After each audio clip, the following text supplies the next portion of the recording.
한 스포츠 영웅이 고개를 숙이며 사과하는 모습과 함께 화면을 가득 메우니만 개가 넘는 분노의 목소리가 쏟아져 나왔습니다. 이 장면은 단순한 개인적 실수나 일시적인 감정 폭발을 넘어 우리 사회가 직면한 근본적인 문제를 적나라하게 드러내고 있습니다. 저는 이 사태를 한 개인의 판단 오류로 치부하기보다는 시대의 변화에 적응하지 못하고 고착된 채 변화를 거부하는 시스템적 결함을 심층적으로 분석하는 계기로 삼아야 한다고 생각합니다.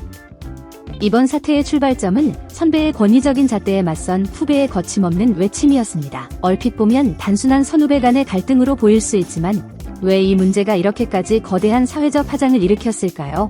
그것은 바로 강요된 침묵이라는 오랜 관행을 깨뜨리는 역사적 전환점이기 때문입니다. 대한민국 스포츠계, 특히 축구계에서 은폐되어 온 불투명한 권력 구조와 불공정한 관행에 대한 폭발적인 문제 제기이며 더 넓게는 우리 사회가 오랫동안 체념해왔던 부조리한 권위주의에 대항하는 시대적 움직임의 표출입니다. 먼저 이 사태의 본질을 정확히 이해하기 위해 당시 언론과 여론의 흐름을 면밀히 살펴볼 필요가 있습니다. 과거 야구 선수이자 스포츠계 인사로 알려진 김병현 씨는 자신의 개인 유튜브 채널에서 홍명보 감독 사태 당시 후배 선수들의 행동을 두고 기본이 안 되어 있다고 비판했습니다. 그의 발언은 한때 월드컵 중계 도중 거친 외침을 했던 후배 선수들의 목소리를 겨냥한 것이었는데 곧바로 네이버를 비롯한 주요 포털 사이트에서 엄청난 반발을 불러일으켰습니다. 여기서 중요한 점은 대중이 단순히 김병현 씨의 개인 의견을 흘려듣지 않았다는 사실입니다. 시청자 여러분도 체감했듯 그동안 대한축구협회의 불투명한 행정과 구조적 문제에 대한 국민들의 깊은 절망과 불신이 이미 누적되어 있었습니다. 이런 상황에서 선배를 감싸며 후배에게 침묵을 강요하는 태도는 공정함을 갈망하는 국민들의 분노를 정면으로 자극하는 행위로 받아들여졌습니다. 이는 기득권 보호를 위한 권위주의적 폭력으로 인식되었으며 대중의 분노는 댓글과 SNS를 통해 폭발적으로 표출되었습니다. 김병현 씨가 결국 고개를 숙이며 발표한 사과문 한 구절은 이 사태의 본질을 꿰뚫고 있습니다. 그는 자신이 사실관계를 충분히 알지 못한 상태에서 무지한 발언을 했음을 인정하며 결코 누구를 옹호하려는 의도가 아니었다고 해명했습니다. 이 부분에서 우리는 스포츠계의 유력 인사조차 축구협회의 실체와 의사결정 과정을 제대로 알지 못했다는 점에 주목해야 합니다. 이는 축구협회가 얼마나 깊은 암흑 속에서 비밀스럽게 운영되어 왔는지를 보여주는 결정적인 증거입니다. 역사를 되돌아보면 대한민국 스포츠계에서는 후배들의 침묵이 오랫동안 강철 같은 기울이자 금과 옥조로 여겨져 왔습니다. 2014년 브라질 월드컵의 참담한 실패와 2018년 세대교체기의 고통 속에서도 선수단 내부의 문제점들은 밖으로 드러나지 않았습니다. 윗사람의 잘못된 결정이라 하더라도 후배들은 묵묵히 견뎌야 한다는 관행은 일종의 보이지 않는 감옥과 같았습니다. 그러나 이번 사태를 통해 이 침묵의 벽이 조금씩 균열을 내기 시작했습니다. 특히 두 세대를 대변하는 언어의 온도 차이는 이 사건을 해석하는 데 중요한 실마리를 제공합니다.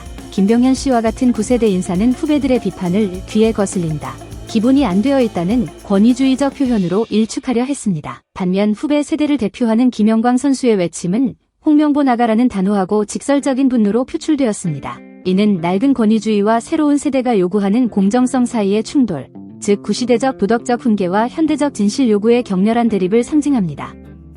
더 깊이 들여다보면 이 사건은 단순한 선후배 간 갈등이 아니라 심리적 패러다임의 전환을 의미합니다. 김영광 선수는 서열 구조 속 후배라는 틀을 벗어나 오히려 시스템에 배신당한 한 명의 축구 팬으로서 목소리를 높였습니다. 이는 오랫동안 축구를 지배해온 인맥 축구, 즉 식구 감싸기 문화에서 벗어나 상식과 책임에 기반한 축구로 전환해야 한다는 강력한 신호입니다. 대중 역시 가짜 도덕심과 기만적인 권위에 더 이상 속지 않습니다. 이만 개가 넘는 분노의 댓글들은 단순한 우발적 해프닝이 아니라 2026년 북중미 월드컵 예선에서 발생한 몬테레이 참사와 그 이전 클린스만 사태 등 축적되어 온 사회적 불만이 폭발한 결과입니다. 한국 사회는 오랫동안 불투명하고 불공정한 인사와 행정의 극도의 피로를 느껴왔으며 이러한 문제들을 선후배 관계라는 허울 좋은 방패로 숨기려 한다면 대중의 분노는 필연적으로 터질 수밖에 없습니다.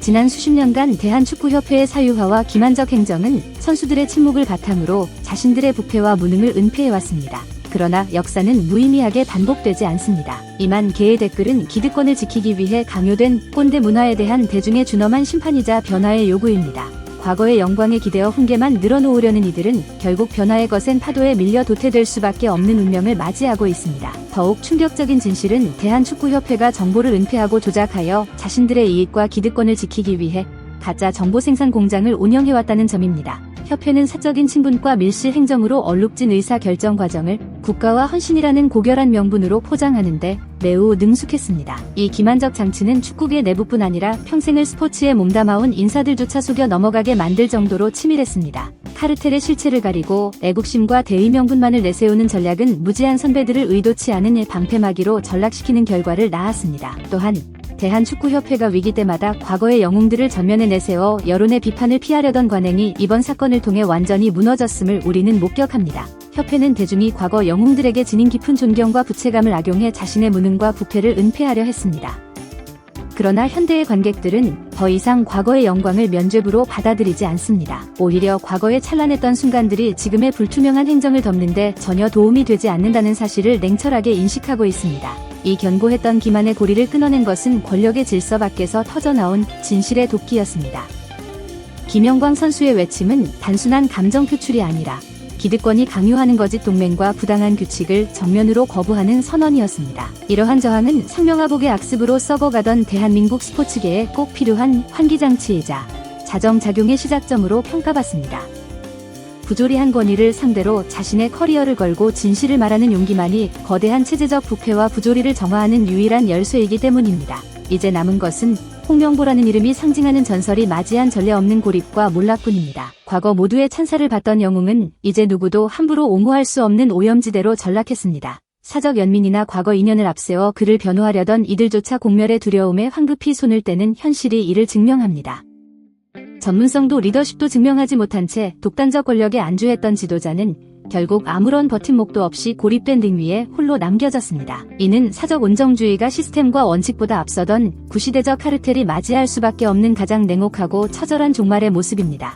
결국 김병현 씨의 이번 사과는 단순한 개인적 입장 표명이 아닙니다. 이는 학연과 지연, 선후배 관계라는 연대를 앞세워 자신들의 행정적 파탄과 시스템적 결함을 은폐하려던 대한축구협회 지도부를 향한 대중의 마지막 경고입니다. 과거의 영광과 서열을 무기로 상식적인 비판을 막아왔던 낡은 시대는 이제 그 수명을 다했습니다. 만약 협회가 지금이라도 의사결정 과정을 투명하게 공개하고 구조적 혁신을 단행하지 않는다면 한국 축구는 끝없는 정체와 불신의 늪에서 헤어나오지 못할 것입니다.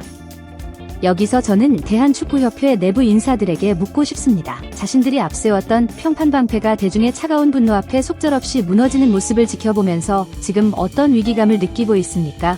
그리고 시청자 여러분은 어떻게 생각하십니까? 오랜 질서를 유지하기 위해 침묵과 묵인을 선택해야 할까요? 아니면 뼈를 깎는 고통이 따르더라도 낡은 규칙을 깨뜨리고 진실을 외쳐야 할까요? 전설의 침묵과 후배의 분노, 과연 어느 쪽이 한국 축구의 미래를 구원할 것인지에 대한 여러분의 깊이 있는 생각을 댓글로 남겨주시기 바랍니다. 이 논쟁은 단순히 스포츠계의 문제를 넘어 우리 사회 전반의 변화와 정의 실현에 관한 중요한 화두임을 결코 잊어서는 안 될 것입니다.